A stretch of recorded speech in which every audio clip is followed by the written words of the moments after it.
Justice League Dark issue 1. This was a book that I was really hoping for a lot, and I wasn't necessarily knowing what to expect from this book, but it doesn't hit the way that I was really hoping for. This is an interesting read, to say the least, but I will say, because I do enjoy James Tynion, that even though it does feel a little long-winded, it is enjoyable. So let's go ahead and dive in. It says, there's a secret every magician, from the basic to the most exceptional illusionist, understands. It is why performances start in the most familiar shapes, with the tricks the audience has seen before. These performances establish a set of rules and order to the proceedings. They say, yes, I will show you the impossible, but only the impossible that you wish to see. They say, yes, I understand. Beneath the surface, there is something unnatural. And if it were not both careful, the magic will give way to horror. And so this kind of goes back to what I've talked about, like in my reviews of like Alien Genocide and Earth War. I like how the dialogue's telling you one thing, but on that same parallel token, it's sort of a juxtaposition where it's something horrendous is happening. So while this is supposed to be like a natural performance by Zatanna, as we get down to her just pulling a rabbit out of the hat, the most basic of tricks for a magician, the rabbit's dead. She goes, oh no. And then when she says gives way to horror, the entire performance theater becomes a slaughterhouse. This is The Last Stage of Magic, Chapter 1. This is James Tynion IV writing, Álvaro Martínez Bueno doing the pencils, Raúl Fernández doing the inks, Brad Anderson colors, Rob Leigh letters, and there's everyone else working on the book. And I really do like this panel where out of her hat, from that rabbit, just this horrific looking snake thing happens. She goes, no, this isn't part of the show. People are clapping, and then the horror happens. And I just love how Diana smashes in, killing the thing. And she goes, I believe this is why most magicians have assistants. And I'm not going to lie, I do enjoy the artwork. I know hell's frozen over. Well, there's 2 feet of snow outside. So I guess I could say that. Here we go. Some nice artwork with relatively good dialogue. And then the next page is just the two of them ripping these monsters to shreds. And she's like, what are you doing here? You haven't returned my calls since Kalu. And it says, see Justice League, no justice. Now, I'm to the point where I am beyond event fatigue. Like, I just don't care anymore. So if that's the one where magic is apparently broken, let me know, because I have no desire or care to read it. But I love the way it's just boom, boom, boom, boom, boom. And Diana even asks her, she's like, is your magic working again? And as she sets this thing on fire, she goes, I think this victory belongs to our friends at Zippo Lighters. And the answer is still no. I'm sorry. This theater used to belong to your father before he passed. He was one of the greatest magicians in the world. You're here looking for the same answers I am. Why won't you look with me? You don't understand this world, Diana. Its rules or its people. I have nothing but respect for the League, but my answer hasn't changed. Sister, you just nearly killed an entire audience with a spell you used to be able to control in your sleep. Magic is broken, and it's clear you cannot fix it alone. Help me see an end to this, Zatanna. I beg you. The cost of this chaos is already too much to bear. So other than the fact that you've had to read an event book to understand, at least there's enough here to establish, okay, well, I'm not sure how magic is broken, but I'm intrigued to see what's going to happen, the repercussions. And then we get a very noir, semi-splash page. Even in the midst of training, when she saw the joy of the craft leave her eyes, he would wink at her and whisper a backwards phrase, and the stage would erupt in neon rainbow and butterflies. Magic could be dangerous, yes, but it was the untapped creative potential of the universe. It was beauty and horror and ecstasy all at once. Without it, the universe would be a cold, dead place, devoid of miracles. So here we see heroes and villains alike of the magic community coming together to kind of have like a summit of what to do. And of course, John's sort of walking the line between two worlds. She even says, you're a piece of crap, Constantine. Never claimed I wasn't. Did you find anything in Zatara's theater? No. And your magic's gone haywire, like all the others. Another backwards word, and there's no telling what horrors await. All you have are your wits and will, and it's time to decide where you stand. I stand with magic, John. That's why I'm here. You stand on the sidewalk, Z. And from what I understand, there's more than one option about who to take up arms with. This is bigger than the Justice League, bigger than Wonder Woman understands. And so we go into the Oblivion Bar, and we see Diana's kind of down in the dumps. And Detective Chimp just says, so, want to buy a chimp a drink? And it kind of just starts out sort of silly. Now, this, to me, is where I feel like the book sort of kind of, in my personal opinion, started to decline. Because we get this great fight, we get the stakes with Zatanna going to this summit of magicians. But I understand that we need to establish Diana's stakes in the story and why Detective Chimp kind of becomes a part of it. And I could see that they're trying to do like what they do in TV shows where they'll have like a voiceover and they'll do like a montage of scenes. But I don't feel like it really comes across because we only see tiny glimpses. What I would have rather have liked to have seen, and just to seem like I'm not bashing all modern comics, I'll even dive into a more modern book that we have gone over what I would have liked to have seen here. So rather than all this heavy reading and static panels, I would have loved to have seen what Jamal did with Zatanna, where when her memories were being twisted by Loki's sword. So we're seeing her life, but the shattered, fragmented cracks here is showing that something's not right with her memories. And yes, there's dialogue, but it's enough to get the idea of what's going on without feeling. I mean, look at all those word balloons compared to this. Now think if they would have taken this concept of like a broken mirror or something to that degree and did that here with Detective Chimp and Diana kind of saying ideas back and forth to one another. And that's what I mean by the artwork's not bad. Don't get me wrong. I'm not saying it looks like shit. It's just, in terms of visual storytelling, I feel like this both tickles the eye and leads it more than this. That's just my personal opinion. Take with it what you will.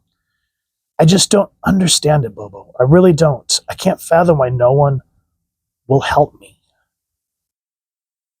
The magical world keeps insisting I have no place for it, but I rode a griffin for the first time when I was barely old enough to walk.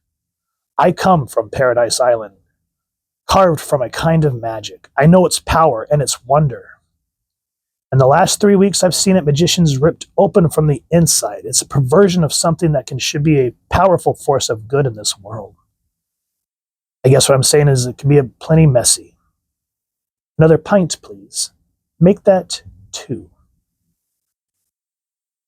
And then again, we cut back, and then, of course, more reading. But I love how Detective Chimp finally says, hey, I know I'm not exactly Sargon the Sorcerer over here, but you've got a murder mystery on your hands. And they don't call me Detective Chimps because I look pretty. So let's dig deeper. So it's a great way to kind of segue back into the summit. Of course, we see Jason Blood, we see Deadman, lots of familiar characters. This means we must act as one for once in our infernal lives. If we fail, all magic will die. And everyone's just kind of not listening to one another. There's too much noise. But Z notices something quiet. She sees an eye spying on the proceedings. And then Detective Chimp, takes them under the Hall of Justice. Sheesh, you people went all out. The Justice League gave you all this for a magic Justice League, and it's just you? Not exactly. Oh, you found another member. And then this, like, I'm not trying to get salty. I'm really trying not to, guys. Look at this. Now, forgive me, but I'm going to have a little bit of an outburst here. When the fuck has Kirk Langstrom ever looked like this? Just when? When has he ever been like, oh, look at me with my big smile, you found another member? That's not Kirk fucking Langstrom, guys. God. Oh, I saw that and I went, oh, what's with this cutesy bullshit? I have no qualm seeing Kirk here. I love Man-Bat. And if you go back into his original mythos, like when we went over the action figure, which I'll try again, I remember to leave a card here, He initially took the serum to be a hero because he was inspired by Batman. But Kirk, just like, oddly enough, Kirk Connors from Spider-Man, the Lizard,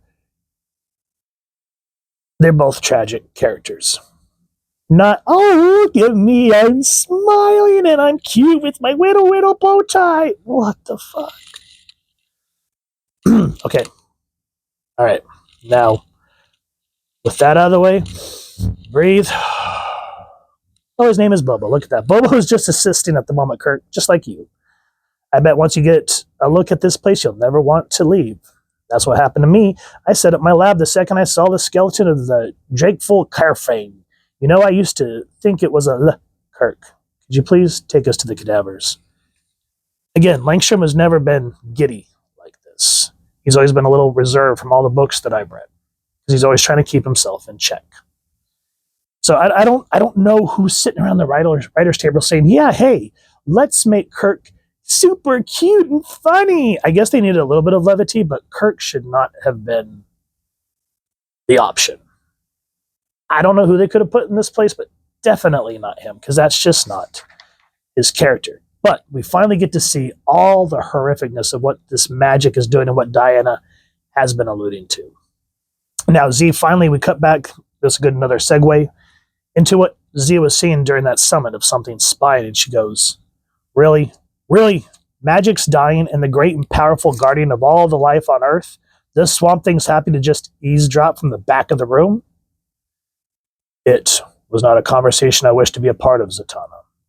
Men like Jason Blood attempt to will the strange threat small enough to keep it in the shadows, while heroes like Wonder Woman believe it can be punched into the light.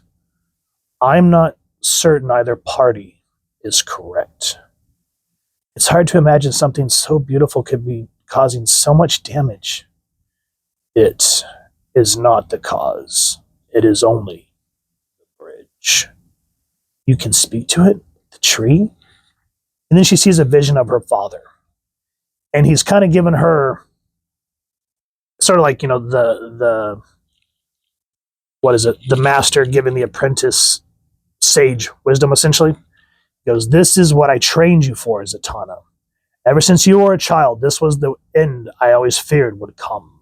The original owners of magic are coming, and the old order will not be able to stand in their way. The darkness that destroyed me was only a sliver of the power. It will infect the earth with horror and burn out all living beings. There is one who may have the power to fight back, but it is far more likely that they will hasten the end. You must find them. The other kind can see you, my dear. You need to run. The Upside-Down Man is nearly here. And we don't get any more answers, just enough to kind of get a taste of what's going to be happening. And remember to keep those cadavers in mind, because it's important as Z and Swamp Thing meet up with Diana and we start to see the creation of this iteration of Justice League Dark. And then next, fate holds the answers. Now, don't get me wrong. I wasn't necessarily bored with this book. I just felt like every time that we were starting to get excited about something, it gets slowed down with too much dialogue or cutesiness, like Man-Bat. That was really hard for me. I actually had to set the book down and take a breath, because I'd never seen, other than like kid-esque books, but in a serious book that's supposed to be dark and gritty, Justice League Dark. Oh, hey, you found another member with my little bow tie. No. Just no. But other than that, I kind of do wish this was a original printing, but I was at Circle K waiting in line and happened to find this. And I was like, you know what? I'll give it a shot, since I love Zatanna, I love Wonder Woman, love Swamp Thing.